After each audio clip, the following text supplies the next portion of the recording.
Right. So yesterday I think we got as far as started to talk about traits. We just started, so I'll start again really. And they're really the equivalent of interfaces that you get in other languages. So it's a way of defining or restricting the behavior of a data type, and what we can do with that with the data type, and also that we can then group things together if they have similar behavior. So to define a trait, you use the trait keyword, as you can see there. We give it a name, summary, and then we supply the functions that this anything that's implementing the trait will have to implement. So what we're saying is the anything that implements summary is going to have a function called summarize, and this is the function signature that it needs to follow. So how do we actually implement that? Well, if you imagine we've got a struct here, so we call this struct tweet, and it's got a number of fields, as you can see there, some strings and some bools. And what we're going to do is to say that this struct is going to implement the summary trait. So to do that, we use the import keyword, and we say which trait we're implementing, and then which struct, which data type that's going to be implemented on. And then we can provide an implementation for the function that we have. So this summarize function. So what this is doing in this case is we've got a lot of data in the tweet, but we want to get a summary of that. So we just want to pull out a couple of items from this struct, which is what this code is doing here. So it's taking the username and the content, and then it's creating putting those together. It's effectively formatting those two strings using this format macro here. Now, the way it does that is that it is using this this ref self here. So you can use that then to refer to the thing that is implementing the trait. So that's why you see that as one of the as the argument within the function. So that allows you then to have access to the struct and to the fields within the struct. So we can access those by using the self reference that we've got. And then this is returning a string, so we use the format macro, and the way that that works, you've seen similar things when we've been doing printing as well, is that we provide a couple of placeholders here. So we've got a string, we're going to produce a string, we've got these placeholders, the curly brackets, and then after we've specified the string, we have a comma and then the data that we're going to put into those placeholders. So this is going to return the username and then a colon and then the content of the tweet. And so that's how we can create a summary of it. Then also, if we want to, we can have default implementations. So when we define the trait, we could have some default implementation for the functions. So you can see we've got that here. But then when you're implementing the trait, you could provide your own implementation instead. And then a useful way that we can bring things together and actually get something like polymorphism is the fact that if we say that a struct, for example, implements a trait, then that gives us information about that. We know how that is going to behave. And in particular, we know that it is going to have an implementation of the function summarize that we've got within our trait. So what that means is that we can use that information to really generalize about anything that implements that trait. So what I've got here is a function called notify. And what I've said is that there's a parameter in that, which the name of the variable is item. And then what we're saying here is that this is data type of, well, anything that implements the summary trait. And what that means is that we don't have to be very specific when we write this function about the data type. So we know we've got the tweet, but there could be other structs as well. what we're saying was just anything that implements that trait, we're going to accept as the parameter. And then because we know how things behave that implement that trait, we can then do something like this. So we know that whatever we pass in here is going to implement the summarize function. So that means we can call that on our item here. And that we know we can be confident that's going to work because that's what we mean by implementing the trait. Okay. All right. So yeah, that's sort of the default, a little bit of introduction about traits. I want to go now to talk about generics, which again, we have seen them a little bit, but you've seen the syntax, you've seen the angle brackets, but I haven't really explained how they work. And these, again, this is a type of language feature that is used in many other languages as well. And what it allows us to do is to parameterize across different data types. So it allows us to write code in a more general way without having to be too specific. And then when we need to be specific, we can do that. So we saw it when we had the option, and we talked about this thing being defined, this option enum being defined. And when it is defined, we said we use this syntax, the angle bracket and t, where this t represents a parameter. This is going to represent a data type. And so when we actually create an instance of this enum, this option enum, what we will do is we will then be specific about the data type. And if you remember how option works, what that is doing is it's wrapping around a data type. When we have the sum possibility within the option, then that wraps a data type in a tuple, and that is the data type then that we are specifying, but this has been parameterized by the t parameter here. So the reason that we do this then is that we can create this enum option without being specific about which data type it's going to use. And then when we actually come to create it and we actually know what data type we're talking about, then we can be specific about it. So it means we don't have to create many definitions of option for different data types. We can be general about that. So let me show you another example of that. We could create a struct, for example, and this struct is called point. It could represent the point on a graph. And we've used generics here. So we've got the angle brackets and we've parameterized it by the T here, this capital T. And we've said that within this struct, we've got two fields, X and Y, and the data type of those is also T. We are parameterizing those data types there as well. And what that means when we actually come to create an instance of this point struct is that we can pass in some values. So here we create an instance of this, which we call my point.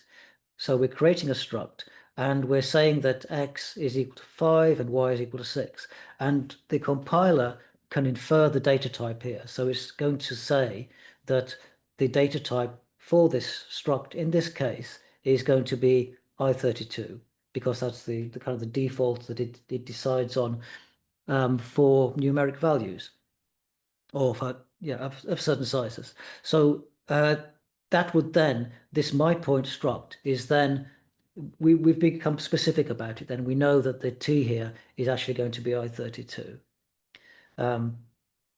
Now, another thing to recognize about this and the way that has been written is that because we've got X and Y parameterized with the same variable here, T, this means that they are going to be the same data type.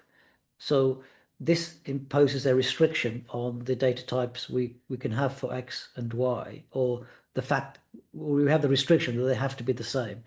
If we wanted them to potentially be different, we could use a different variable here. So perhaps you would have and then you open angle bracket T and then comma E, and then X would be of type T and Y would be of type E, for example. So you could do it like that if you wanted the possibility that they could be different. Okay. Yeah, there's a more complex example here. I'll perhaps go through that later on because it is a little bit more complex. But again, it shows that when you're doing generics, you really just have to think about the variables that you have can then be replaced when we're doing something specific by an actual data type. But we can also then restrict what that data type can be, and we can restrict, for example, here some of the traits that it can use. Okay, but I'll perhaps come back to that. But yeah, it just shows you the range of things that you can do with generics. Okay, let me go on to talk a little bit about vectors now, because they're a very common collection. We use them quite widely in Rust. They're very useful, and you've seen them already a little bit. We've seen that there are a couple of ways that we can create a vector, and a different way that I don't think I've shown you this before, but a way we can create a vector that is empty is to use the new method here. So we just do vec and then double colon new, and that, yeah, will create a vector that is empty. So we can do that if we don't have any items at that point to put in the vector.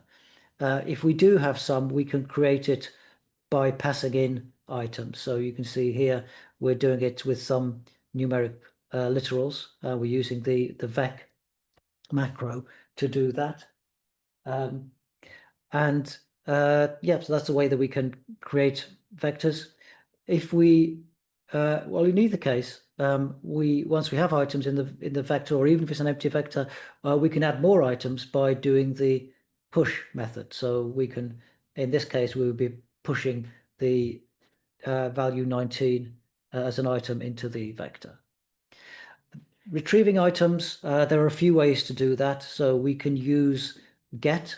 So you do, if v represents your variable for your vector, then you can do v.get, and then you can specify the index within the vector of the item, or you can do it with square brackets as well. Either is fine.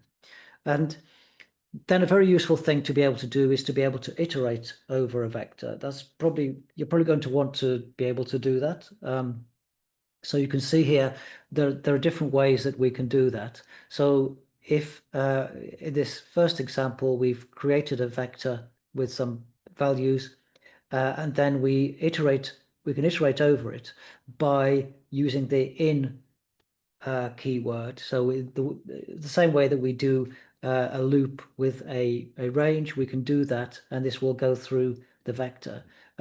Note here that we're taking a reference to that vector. We don't particularly want to have ownership of that. So we're doing that, and this will go through the items within our vector. Yeah, just some more another example here. We've created a empty vector and then put some items into it. We've put in 10, 20, and 30. We've retrieved an item using the square bracket syntax.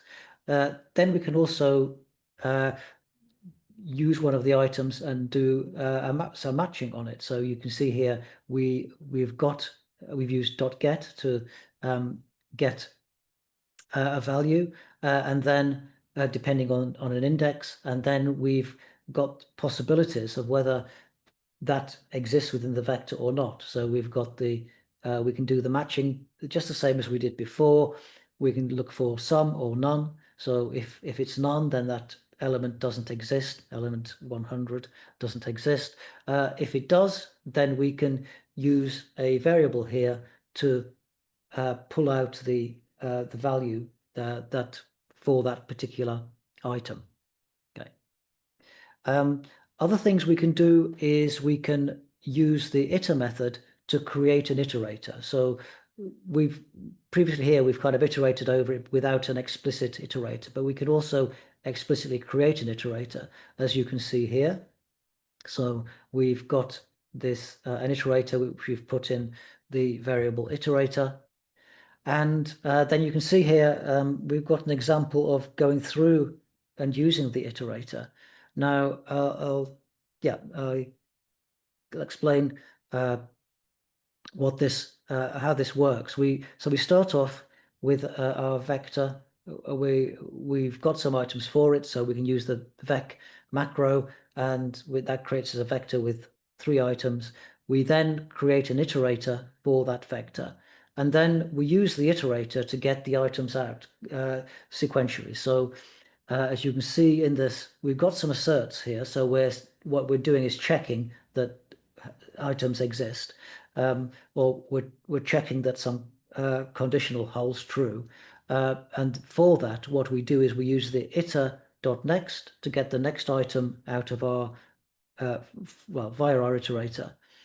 So we do that. You can see when we do it the 4th time, what we expect is that this will come back with none, because we've only got 3 items. So we expect that it's going to be true, that if we try to get a 4th item, then it's not going to exist. So we'll get back none at that point.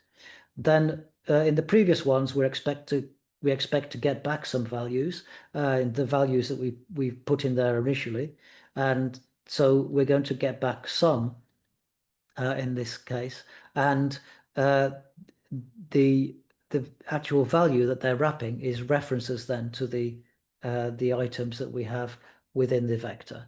Now, the reason that that is why we would want to have why the iterator would want to work with references, because when the iterator gets an item back, the way the iterator has been written, it's not specific to numeric literals. It's just working generally on items. So it makes sense that when we get these things back, we return a reference to those items, because we wouldn't want to take ownership of those items if we're iterating through them. So as a default, it's going to come back with a reference to the item. And then you can interact with that in the same way that you interact with references generally. You can see here we're taking this a little bit further and using some other functions. We're using map and sum, and I'll come onto those a little bit later on. I'll talk about map in a second. But you can see that creating an iterator can then be the basis for doing some quite complicated things with our vector, and using the built-in methods that we have with vector is a very efficient way to do it. Obviously, that's very optimized code that's been written for that. So it makes sense to make use of those if you can. Okay. All right. Yeah. So the iterators themselves, just really repeated what I got earlier. It's optimized, so it means you can create an iterator, but until it's used, it's not really affecting resources in any way. So there's a kind of a lazy creation of that, and yeah, you see that already, that example. So I said I'd talk a little bit about some other methods. You saw map and sum earlier, and then I want to talk particularly about map and collect, because these are quite commonly used as a pattern. If you have been doing functional programming, you may well have come across these ideas and done this similar sort of patterns where you have something, a collection maybe, and then you do dot say map and then dot something else, etc. And you can just sort of add more and more things, and it's quite a neat way to write your code, and makes it quite clear what you're trying to do. But the map method, you can call on iterators, and this will take elements from the iterator and then do some transformation upon those. So you don't actually have to call next each time and sort of explicitly go through all the items. You start with the iterator, excuse me, and then you can call map and that will do all of that for you. But you within the map, you need to specify what you want to do with the elements. So what we're saying is that we are going to take each element, we're going to call that element X as we are using it, and then we're going to transform it by, in this case, multiplying by 2. Okay, so that will do that. Then the collect is a way of taking what we've done and then putting that back into the vector. So that's the map actually does some transformation, and then the collect will sort of update the vector with the things that we've done. So what we start with, we've got the items 1, 2, 3, 4 in our vector. Then we do the map, which is doubling each item, and then the collect will then put those items back into the vector. Okay, and so that's what you should get. But the map itself, yeah, doesn't modify the original vector. It's the collect that will do that. So the collect, yeah, this is the thing that takes the vector, sorry, it takes the iterator, consumes that, and then updates the vector according to that. So you've got another example here. So we've got some string literals here, well, in our vector called words, and then we are thinking about we want to get rid of the words and just have the lengths of these words. So we can create the iterator. We can do a map from the iterator, so that's going to take each item, and the way we transform it is to use the len method on each string. So that's going to give us the length of each word. And the map is going to do it for all of the items in the iterator, and then we can use the collect to take that map and then put that back and create a vector from that. So you start off here, we've got the words with hello world, 2 strings, and then the final thing when we get lengths is that will be a vector with the values 5 and 5 in there because that's the length of the words. Okay. You can specify the different types you're going to collect into. You don't have to collect back into a vector. You can collect into other things as well if you want to.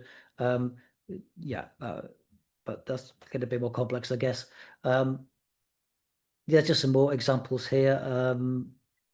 Here we're starting off with some strings, and then we're doing the map to transform those to uppercase, and then we're doing a collect and then printing out the result. This one is, yeah, again, oh, it's gone, sorry, it's moved over to the side there. But yeah, it's taking items and then squaring each item and then, yeah, doing the collect and then printing out the results there. Sorry, the collect it's just bad formatting in the notes here. There's nothing specific or why it should be over to the side. Okay. All right. So those are very useful little techniques, little patterns that you can use if you have a vector. Of course, you can do this, in a more of a brute force way, I guess. You can iterate through the vector yourself and do some transformations, etc. But if you're going to do that, then using map and collect is quite a efficient way to do it. So you may want to try that. All right. Another language feature we have is shadowing, and this is where we can get a variable with the same name as a previous variable, and that the first variable is then said to be shadowed by the second. So you've got an example here, and in this example we can do that because we can introduce new scope here. And the reason that you would want to do this, it's often if you, for example, have a function, you're going to maybe have some preconditions to that function. You could do that and have many temporary variables involved, but you might want to use the same variable name going forward later on in the function, just to show that it is really you're referring to the same thing. So this shadowing is a way that you can do that without using lots of temporary variables. Okay. All right. Yeah, some more. I think we've actually seen those resources before, but oh, there's a cheat sheet as well. Yeah. So more examples.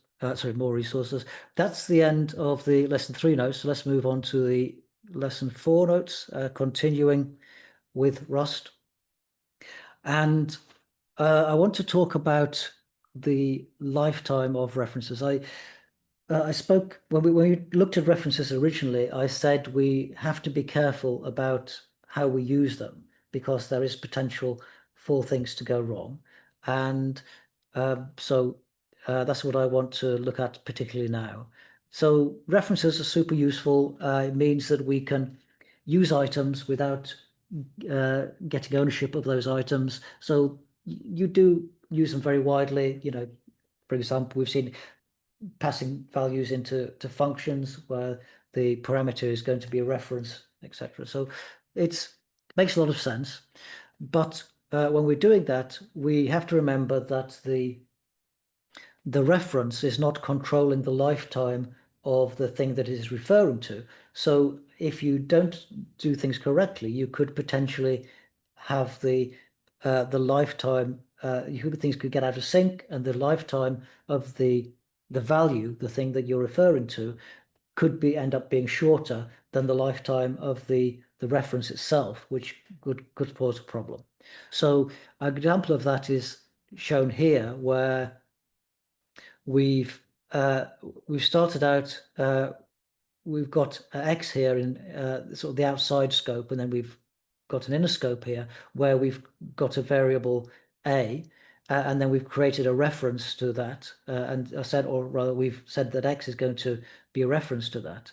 That is fine within this scope, but as soon as you get past this bracket here and try to use X, then you would get a problem because what X is referring to has now gone out of scope, and so there's effectively nothing there. So you have to be careful and make sure that you don't do something like this, where the reference has a longer lifetime than the item itself. And there are restrictions on how large a reference's lifetime can be and how small it can be, depends on this. So really, you have to just make sure that you understand the lifetimes of the items and that it doesn't get out of sync. And to fix that, you could have something like this, where the lifetime of A is going to go beyond this particular bracket. Excuse me. And so when we create our reference X here and use that, that's fine because A is still in scope. And so we've got the lifetimes sort of nested in the right kind of way. Okay. All right. Slicers, we spoke about those briefly, I think. Just I said it was a useful thing to use. We looked at arrays and then said slicers can be quite useful because arrays have a fixed length. So slicers can give us a little bit more flexibility because we're not specifying the length at compile time. But in order to do that, then we need extra information. So the slice itself has a pointer to some data, and then the second part of it is the length of the slice. So I've got an example here we can have a look at. Can I? No, I can't. All right. So what we're doing is we've got a function here, this analyze slice function, which is going to take a slice and print out some details about that. So we've got the parameter here is the variable is called slice, and it's a reference to a slice there. So we're borrowing that. And then the way that we're using it, we set up here some arrays. So we've got an array here of x's and y's, as you can see. So they are of different sizes, both I32s, but the arrays, they have to have a fixed length, as you know. We can print out details of the x's. We can print out the number of items, etc. But then what we can do here is then analyze that and pass in a reference to the x's, and the yeah, that this also then prints out details of what is in that that particular array. So that's really duplicating what we've seen already, but we can then sort of use the functionality of the slice, the extra functionality of the slice here, where rather than passing in the whole array, what we do here is we will just use a portion of that array. So we're using the y's here, this array that we've created, which has got 500 items, and then we're just looking at the first 5 of those items, or first 4, sorry, and then borrowing those, creating a reference to those, and then passing that into the function, and then yeah, that's going to print out details of that. Okay, and if you go, yeah, if you try to reference something out of bounds, then you'll get an error. Okay, so I hope that makes sense. Sorry, that's formatted slightly badly. There should be on different lines, but yeah, some links about arrays and about slices as well, if you want to dig into that further. Now, we've been using some macros to do some printing, and of course, this is very useful. When we're writing our programs, we often want to be able to see the variables that we have at a certain point. We often want to be logging information, printing out information as we're going through our code. And so we've got lots of options to do that. The one that we tend to use is the print line macro, but other ones, I mean, you saw the format earlier on, which is going to format some string in a particular way and produce a string from that. Print without the print line will print to standard out, print to the console, but it doesn't append a new line. Print line will print and then add a new line to that. We can also get things sent to the standard error as well, so you can do eprint and eprint line as well. So they're useful. We mainly use print line though. That's the most common one, and you've seen the way that the item is formatted. We have the braces to act as a placeholder, and then that will be replaced with the string that is printed by the argument that we specify after the initial string here. So you put a comma and then the item that you want to be put into the placeholder specified by the braces. You do have all sorts of options as well. You can, if you have a number of different arguments, you can decide which ones you want to go in which place. So you can either specify a position for that, or you could specify the name of an argument. So this first example is using a position, it's using effectively the index. So it's saying we've got the placeholder here, and we've got the 0 in that. So that's going to take the first argument and put that, replace the placeholder with that. And then we've got the braces with a 1 in it. So that's going to take the second argument and put put that into the placeholder. So if you actually ran this, what it would produce would be Alice, which is the 0 argument. Alice, this is Bob. Bob, this is Alice. So you can see we can easily refer to the items, the arguments by the index there. Okay. But also, as I said, we could also use named arguments as well.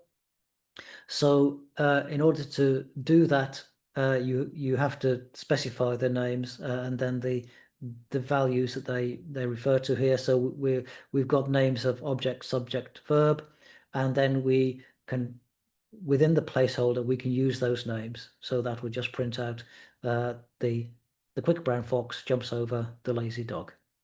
Okay, so you can see, we can use named arguments, which means we don't worry about the order that we've specified them because we're naming the arguments. Okay. Other things, I don't know if I've got an example here. I was wanted to say about printing. Yeah, I don't know if I've got an example, but you will often see when we have the braces, sometimes you will see there's a colon and a question mark in there. And what that means is um, it's saying that we're going to use, when we're doing the printing, we're going to follow a particular trait called the debug trait, which it's just that we're saying, well, we're probably, I mean, it's quite often we are debugging. So in that case, when we use the print line macro, we're telling it that actually we want it to be in debug mode. So, maybe that means you're going to print out some extra information. So if you've seen that, that's what that is about. This point about packages, crates, and modules. So this is, when you've used Cargo you've created a project and you're putting together different pieces of code. You have these kind of levels that you can do it. So we've got crates, which is going to be a binary or a library, and then that can be put into a package. If you see a .toml file, that means it's a configuration file, or that can also be used to specify dependencies. So we often put together things into crates that have similar functionality. So it's a way of grouping pieces of code together. And then we've got modules as well, which are used within a crate, and you can alter the privacy of the modules by using a public or private keyword. Sorry, well, the pub. They're private by default, but you can have the pub keyword to make them public. And I think sometimes you've seen the pub keyword being used in the code.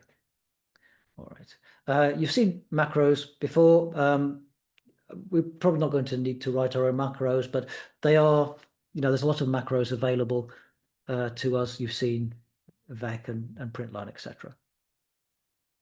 Other collections, we also have hash maps. So these are a way of doing a key value store.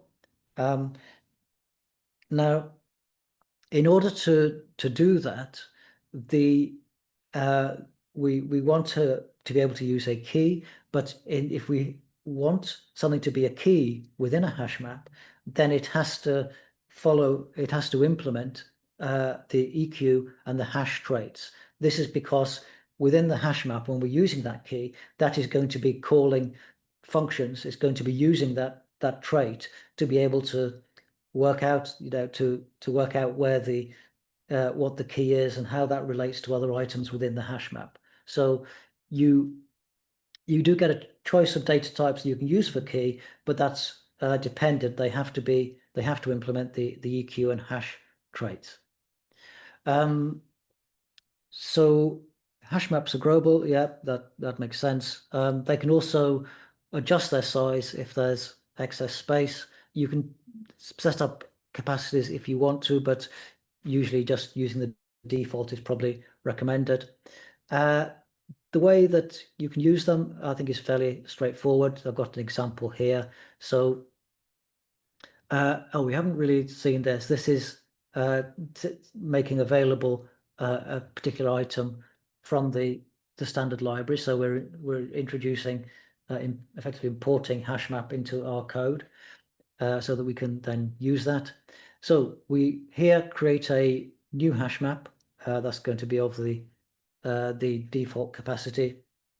And then once we've got that, we then want to insert some items. So when we do an insert, we are going to insert a value with a particular key. So when we do the insert, we specify the key first of all. So in this case, what we're doing is creating a string that's going to be the key. So in the string we're creating is being formed from a string literal.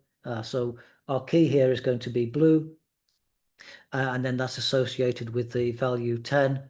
And then the next key is yellow, which is associated with 50. We can use iterators as well to get values from our hash map. So you can see here we've set up a hash map again, inserted some items. This one's called balances. And then we can use the in syntax with an iterator to then iterate through items. And the way that this is written here, you can see it's expecting a tuple to come back when you iterate through those items. So it's going to expect the key and the value, so the address and the balance when we use the iterator.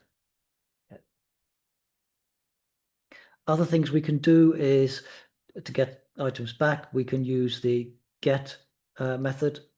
And this, you probably won't be surprised to know, will return us an option. And it's an option that for the sum part of the option is a tuple wrapping a reference to the value. So that's what the generics is saying here. So again, you've got we've inserted some items. We've inserted a 10 that is for the blue key and a 50 for the yellow key. And then we've set up another variable here to use as a key, which we called team name. And then we've used get to get that item from the hash map, that the item for that particular key. Now, that by itself would bring back an option, so that you can leave it there. But what we've done then is we've continued. So we've then added in this copied method, which handles brings back a value rather than a reference. So it copies it there.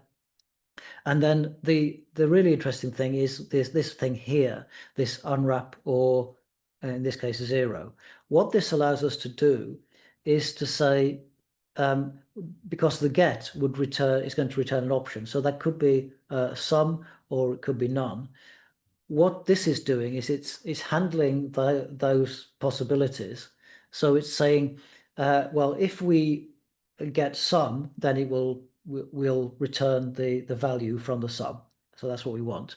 But if it's none, then rather than returning none, what we will do is we'll return a 0. So it's like setting a default value. If there's a none from in the option that we get back, then we're going to put the value 0 into our score rather than having none. So we want our score here to be, a numeric value. So in this case, blue would be 10. So that's what we would actually get. But if we used a literal of red as our key, then we don't have that in our hash map. And so we want some default value to cope with that. And so we can use this unwrap or 0. So if we looked for the red team, the red as a key, then we would get back a 0 in score here.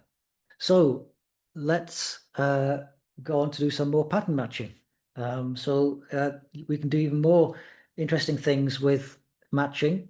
And this is one of the reasons why it's a very useful technique to have. It's very powerful, excuse me, very flexible. So it's when you're approaching, when you're thinking about writing some code, it's a good idea to think, would matching be a way to achieve the result? So the first thing we can do, shown here, is to use an underscore. So this is fairly common, I think, generally in languages.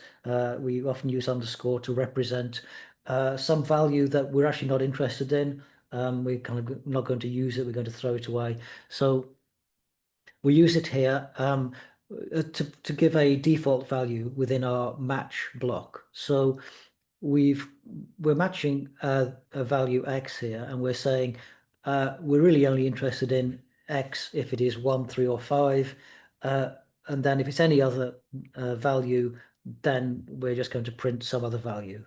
Okay, so that acts as a kind of default case where we don't really care about the specific value there. We can also use a range as well. So as you see here, the pattern can include a range. So what we've got is, again, we're matching on x, and we're saying if x is between 1 and 5, then we're going to print 1 through 5. But for any other value, we just print something else. So we have a default and also a range at the beginning. We've seen that you can put variables within your pattern, and we can do this so that we can then use that variable in the expression that we use on the right-hand side of the arm of the match arm. Sorry. So here we're passing in this. It's an option x, which actually in this case is equal to sum of 5. And then we match against that. So what would happen if we did this is it would look at this first pattern and say, does it match against this? Well, the sum part matches, but it's not wrapping 50, it's wrapping 5, so we won't match against that. We come to the second line here, and this then is more general. Because we've got a variable, it means we can match against any value, and then that value will then be put into that variable. So in this case, this second line will match. So we'll have sum, because we're matching against sum of 5. So we will match here. Y will be set equal to 5, and so we will print out matched, and y equals 5.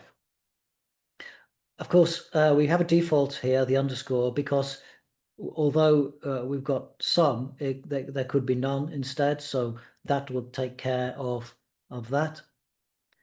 Oh, and you see here, sorry, in the print line here, is what I was saying about the debug. We've got the colon and the question mark. Anyway, so that's our default arm.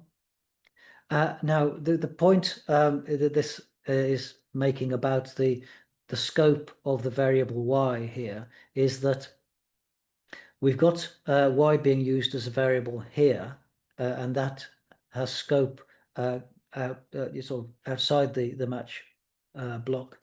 The variable y that we've got here has scope just within the match block. So if you did this, what you would get is it would print out matched y equals 5, and then it would print at the end x equals sum of 5.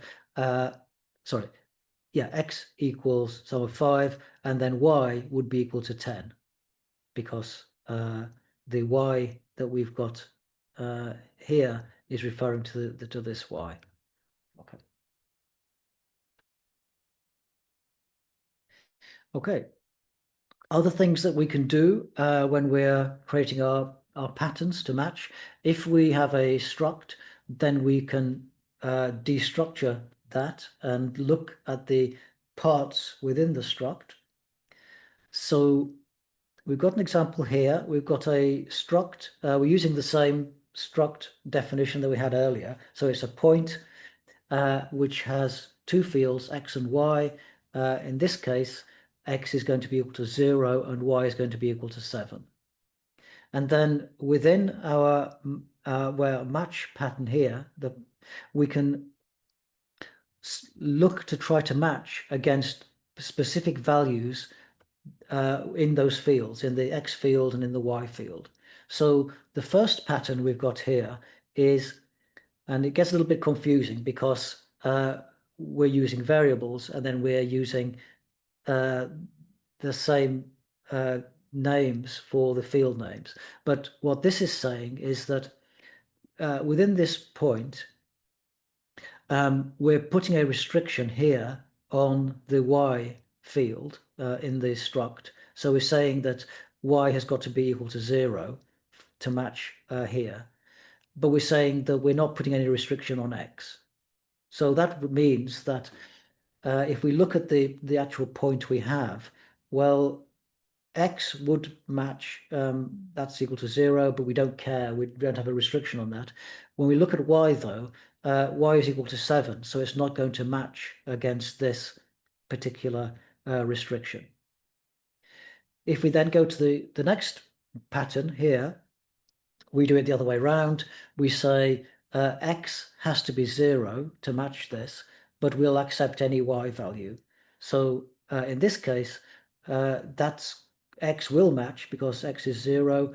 Y, well, we don't care. We haven't put a restriction on Y, but so that will match. And the Y here will become equal to 7. And so this will match this second line, and then we'll get this printed out. So we'll say we're on the y-axis at 7. And then this last item here, we're looking where we don't put any restriction on X or on Y, and then we just print out whatever's there. But since in this case, with this particular struct or this particular implementation of a struct, the was going to match against this this second pattern here. So we'll just get this thing being printed, that one there. Okay. Now, you can do even more in your pattern matching. You can add extra code as well. So this example is really testing whether something is odd or even. So we're matching against an option. So we've got, we know it's going to be some or none. If it's none, then we just return nothing. But if it's some, we're going to check whether the value that the sum is wrapping is odd or even. And the way that we can do that is by putting in an expression here. So we've got an if expression where matching against the wrapped value within the sum. So when the sum starts to match against this pattern, the value is going to get put into X, and then we can use that X here and take the mod of that X with 2. And if the remainder, when we do X mod 2 is 0, then that means the number is even. So in this case, that will be the case because our value is 4. So we're starting the match saying it has to be some, and then we're introducing the variable x, and then we're using that variable x in this expression, but that's still part of the pattern that we're matching. And so it's kind of matching against the whole thing. In this case, that will match, and so we'll print out the number is even. Otherwise, if we didn't match with that, then we can look to see if the number is odd. If there's still a number, then it's going to have to match against this next one. In this case, we don't need to put in a check to see if the remainder is non-zero, because we know that if there is a value, it either has to be 0 or 1. So we know it's going to be odd in this case, but we can print that out. The only other possibility is that we didn't have some anyway. We had none, and in which case we return nothing. Okay.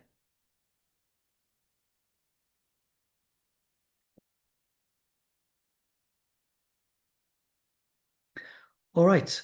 Now, moving on to writing tests in Rust. So uh, the the framework that we have when we install Rust allows us to write tests, and then we can use the cargo tool to run those tests. But we need a way, obviously, to show that something is a test. And so you've got the an example here. And to show that a particular function should be seen as a test and run when we call cargo test, then you use the annotation as you see here, this hash and then test to show that the following function is a test.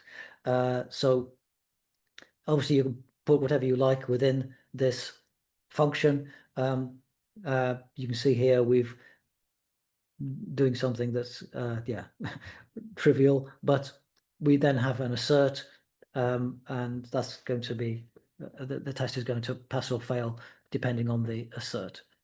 The other thing you can see here is this annotation, and this means that uh, this for this module. So we've got we specified a module here called tests. For this module, this is just test code. So we only need to Cargo only needs to compile and run this when we are doing testing.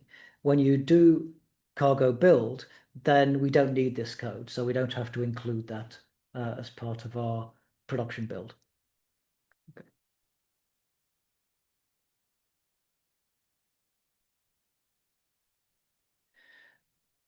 Right. Um, Now, talking of tests, we obviously need to think about error conditions. And yeah, I'll just say something more general than about testing. I think it's worthwhile saying. When you are writing tests, what people tend to do is write a test to show that the functionality that they're trying to implement, they want to show that that exists, that that works. And that's good. Obviously, you need to do that, but you shouldn't stop there. You need to show that that works. You also need to then look at other possibilities. For example, error handling. So you certainly need that, but you also, and I think it's useful to get into a mindset of trying to break the code with your tests. It's not always easy to do. And that you don't always have a lot of time, but it will, if you do that, your testing will be much more rigorous. So yeah, when you're writing your tests, please do your utmost to break your code, look for sort of niche circumstances, that kind of thing, and try to make your tests as comprehensive as possible. And as part of that, yes, we should be looking at errors. So how do we actually specify errors within our code? And Rust, along with yeah, other languages, does differentiate between different types of errors. So some errors are seen as recoverable, which means that there's something has gone wrong. Perhaps the user has input a value that isn't valid. But we've detected that situation. But it doesn't mean that there is a logical problem with our code. It doesn't mean there's a bug in the code. It means perhaps that we've just got an incorrect input. And this is something we can recover from because we know that our code is working correctly. That there's no evidence that there's a logical problem in our code. And so that's seen as a recoverable error. And what you probably would want to do is to say to the user, for example, well, the value you input is not valid, try again, something like that. And but we can handle this in a sort of safe, structured way. Um, so Uh, you can see here that a nice way to do that when we have functions is to use the result enum because that gives us the possibilities that something worked okay. That's the happy path. We've got back a result as we wanted to, but it also allows us to say, well, there was an error, and that we can supply the error, which is the ERR possibility of the enum there. But because we can put both of those possibilities into an enum and have that as return type from a function, that's quite nice. It means that function then and the return type is handling a lot of different circumstances. We don't have to put in extra boilerplate code for that. Once we've done that, then we could do some pattern matching on the thing that we get back on the result. So you've got an example here where we're doing a file operation. We're trying to open a file. That's going to return a result enum, and then we will try to match on that and see whether it brought back the value we wanted or did it bring back an error, and we will handle those situations separately. So that's a very explicit way to do the matching, but there are other things we can do. So maybe we don't want to handle the error at that point. We want to sort of propagate it back up the stack. So we can, when we've done the matching, we can return, we can wrap the item in another in the enum possibility ERR again, and then that will go back up the stack. Or another shortcut to all of that is to use the question mark operator here, and we just put this at the end of the function that is going to return a result, and then that will do all of this for us. So it will match upon the result and then handle that appropriately. So what it will do is that if the result is okay, so we're looking at this kind of situation here, then it will return us the value that the result is wrapping. In this case, it would return us a file. Okay. If it is an error, then it's going to propagate that error back for us. But we don't have to write this kind of batching code like this or like this. That all gets done for us with the question mark error operator there. Now, that's looking at recoverable errors. So that's probably what we're going to want to do most of the time, what we're expecting. We expect there to be inputs that are incorrect, for example, and we expect that maybe we tried to open a file, but we couldn't do that for some reason. Maybe that file has been deleted, whatever it is. So we want to prepare for that, and we can proceed and we can handle those things. The other type of error, though, the unrecoverable error, this is where we encounter a situation that we don't know how to deal with. And really, the fact that we have this unrecoverable error means that it is something we're not expecting, and that it really shows that there's maybe something problematic in our code. There's some logical error that we don't know how to deal with. And for that, we can use the panic macro, which that will print out an error message and sort of get out of the program as quickly as possible, because we just don't know how to deal with that otherwise. So it could be, for example, that you're asserting some condition. You expect that if your program is working correctly, then say two values are always going to be equal to each other, and that's maybe the basis of how your program works. But if those values are not equal, if that assert isn't true, then you would probably want to panic and say, well, these definitely should be true if my program is working correctly, but they're not. So there must be a logical problem in my program. So we need to stop as soon as possible. Okay.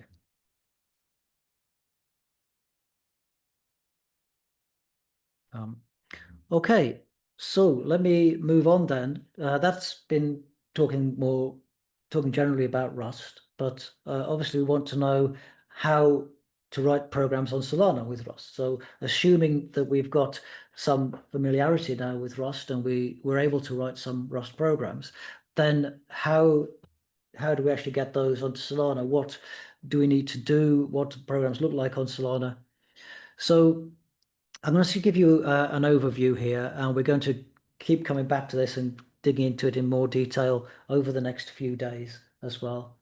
And one thing to the first point, there's a number of points that are perhaps a little bit unusual. And if you've come from a EVM background, there are quite a few differences that you'll find when you're writing programs on Solana. Now, the first thing to say is that programs process instructions. So this is something a little different to what you may have seen. Within a transaction, and transactions are still atomic, that's still a basic unit that we're going to be processing. But within that, we can have instructions, and the program will be processing those instructions. So there's more granularity in what we have in Solana programs than, say, in a Solidity smart contract, where we don't have this concept of an instruction. Now, the second point here is perhaps the one that is most surprising for people, and that is that the programs are stateless. And this is obviously a very big difference to what you would see in a Solidity smart contract. In a Solidity smart contract, you have code and you have state all within the same contract. With a Solana program, you don't have that. You have code, and that's it. The state is kept elsewhere. So the programs themselves are stateless. So that may seem odd, because obviously we need state. We want to be able to update values and read values and change them. What we do in Solana is we have accounts that hold data, and then programs work and operate on those accounts. And they can update the state within the accounts. But the programs themselves don't have any state. They are stateless. Now, to confuse things a little bit further, actually, programs are also accounts, but they are special types of accounts. They're marked as executable, so they're just containing code. They are owned by this thing called the BPF loader, executed by the Solana runtime. We'll see what that means a little bit later on. You'll see this concept of things being owned. The programs themselves, well, we're writing them in Rust, but there are other languages available. It's just there is a special backend, an LLVM backend for the BPF loader, so that just needs to support whatever programs you're using. Sorry, whatever languages you're using to write your programs. Now, to go into some specifics now, the programs have to have a certain structure, and that is that they will have a single entry point, which is where our processing starts, and where we start to process the instructions. And this entry point will always has the same signature, so it will have 3 parameters. The first one is the ID of the program. So this is a way that we can know that we are actually using the correct program. The second item, the second parameter, is an array of accounts. So because our programs are stateless, if we want to change some state, then we have to pass that state into the program. So this is a way that we can do that. We can pass some accounts into the program, and then the program can use those and read data from those accounts and update the data in those accounts. And then the third item is an array of instructions. So these are ways that we can dictate what we're going to do within the program. So within our program, we will have a number of functions, and what we can do with when we pass in instructions is to say which functions we want to call. So this gives us much more flexibility, much more granularity. Okay. What does that look like overall? Well, yeah. So the way that you would actually interact with these programs is to submit a transaction to the network. That transaction, it has to be a transaction, but that transaction will include potentially multiple instructions, and those instructions will then be for a specific program, and they can say what to do in that program. But those instructions are part of a transaction, and that transaction is atomic. So if there is an error within any of the instructions within the transaction, then the transaction as a whole will fail. The entire transaction will fail. So we still have this concept of things being atomic. Okay. So what does that look like? Just going through the architecture again. So we have this concept of accounts. This is where we have state, and these store values. We also have accounts, special accounts, which are programs, but they are just executable. Clients will interact with those programs and with those accounts using nodes and doing remote procedure calls on those nodes. And then in addition to that, when we actually start to write real world projects, you may well find that we need to involve other systems. So maybe you would want decentralized file storage systems, or you may want some scheduling, or you may want to use an Oracle service like Chainlink to allow you to get data into your program from the outside. So when we actually do a fully featured application, you'll see we will also include those. But for the moment, we're going to really concentrate on programs themselves and then looking at how to interact with those programs. Now, when you are creating your program, you can put it all into one file. And if you've got a small program, that may make sense. That may be okay. But as your code becomes more complex, it makes sense to split it into a number of modules, and each of those modules will represent some aspect of the program, some concern of the program. And we typically follow something like this. So here you can see we've got a number of files for the modules, and these represent different areas of the program. So we've got one that is going to be the entry point. We've got one module that's going to handle errors. One that is going to be sort of general for the functions. One that is going to look after how we deal with instructions, etc. Okay, so you can break it down into these distinct modules as your program grows to make it modular, to make it easier to understand and to make it easier to change. To set up the project, well, to start with, we're not going to use Anchor, so we'll show you how to do that later on. But to start with, we're just going to do the native Rust, and to do that we can use Cargo to set up a project for us.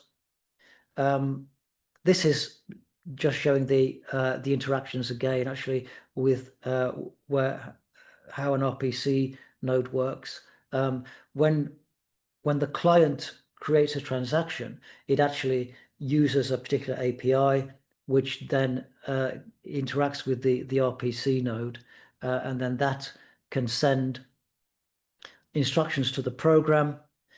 Also, we have the possibility that we're going to be querying accounts as well. So that's also possible, and actually we'll see that we need to do that as well. So that's a little bit of detail there. I'll come back to the details about the RPC API later on. We will look at how we interact with our programs and how we can write a client. So I'll come back to that later with that when we look at the Web3 libraries. Okay, but let's concentrate now on the programs themselves. So I said that, well, first of all, everything in Solana is an account. So programs themselves are an account, but they're a special type of account. So they're executable. And so they have a flag within them that is set to true to show that they're executable. So they're just containing executable bytecode. Alongside that, we have other accounts that are there to hold data.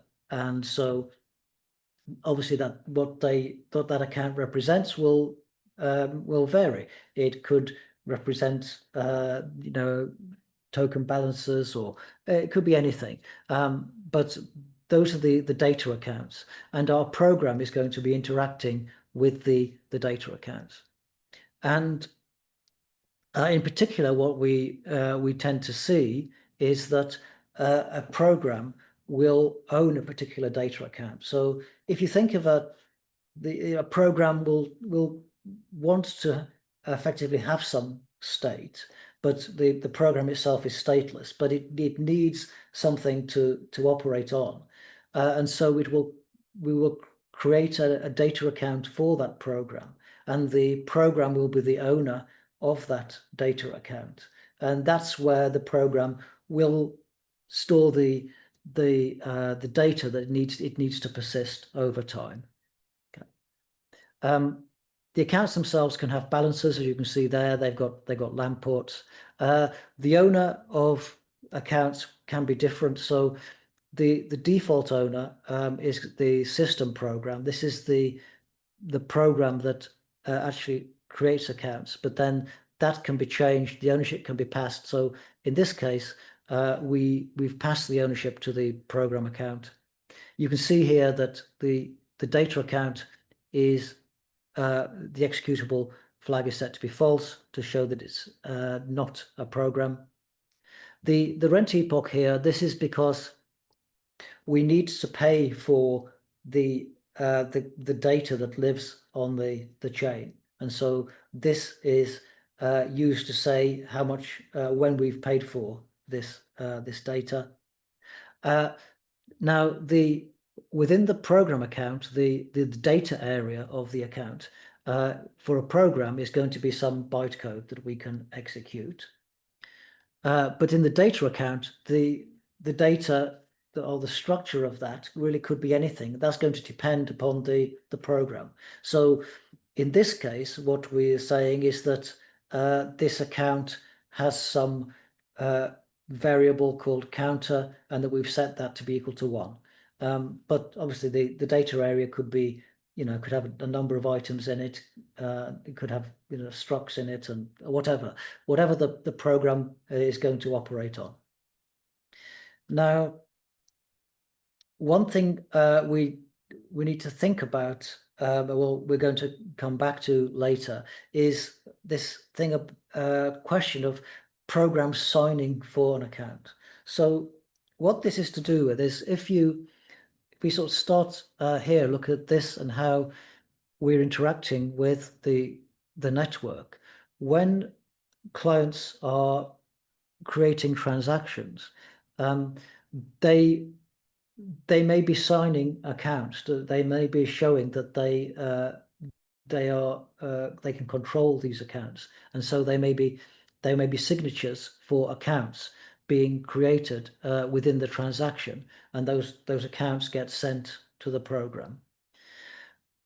But we have the question: can a program also sign for an account? And that we're going to dig into this in much more detail. So I'm just going to give you a very general overview, but I just want you to think about what that would mean. When a client signs for something, the client can use their private key to do that, and that client is not on chain. Obviously, the client is creating a transaction, and it is going to be using its key to sign for the accounts or sign the transaction. And so that key is off chain. So that's secure, that's being kept private. But if you then think about a program which is going to be executing on chain, if you say that that's going to be signing for something, that would be a security problem, because in order to do that, we would have to store the key on chain. And obviously, as soon as you store something on chain, then it's public knowledge, and therefore that key would be compromised. So we can't do that. We can't have a program containing a key that is going to be used to sign for an account. But there are circumstances where we want to do that. And in order to be able to do that, we have special types of accounts and special types of addresses that are used with that the account will have, and those are called PDAs. And we have a lesson where we talk a lot more about PDA, so I'll talk about those later. But just to think at this point that this is a special case that sometimes we need to do that, and for that we need special types of accounts. Okay. So, digging into the state in a little bit more detail, as I said. Oh, we're out of time actually. Yeah, we'll come back to this. We'll talk about the state and how programs do it. Let me quickly mention the homework in the last minute that I've got here. So, the homework that you've got, the first part is to have to practice using the command line tool that we have to send your colleague some funds and check your balances. And I explained how to do that in the last lesson. But then also I've got a little program I would like you to write. Very common type of program, the fizz buzz program. But I want you to write this in Rust, and so you need to use cargo to create a project. And then there are details here about what I want this program to do. So to start with, I want you to print out some welcome message just to show that the program has started. And then we want to have a loop that is going to count up to 301. And then we need to we have this count, we're keeping track of this count. If that count is divisible by 3, then print fizz. If it's divisible by 5, then print buzz. If it's divisible by 3 and 5, print fizz buzz. And then at the end of the loop, print the number of times that we had fizz buzz.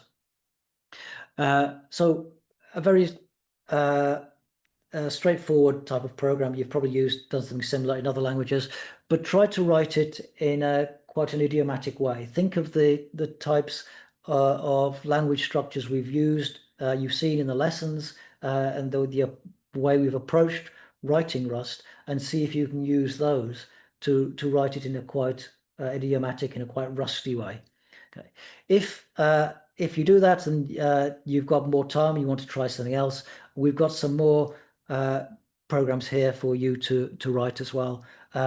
So have a look. They're well explained, but this is looking at handling some vectors, and there's a couple of ways of doing it. So see if you can work out how to do that in a reasonable way as well.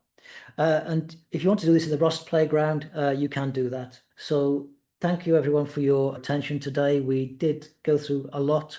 We went through lots of Rust theory. I hope it all made sense. Thanks everyone, and I'll see you soon. Bye-bye.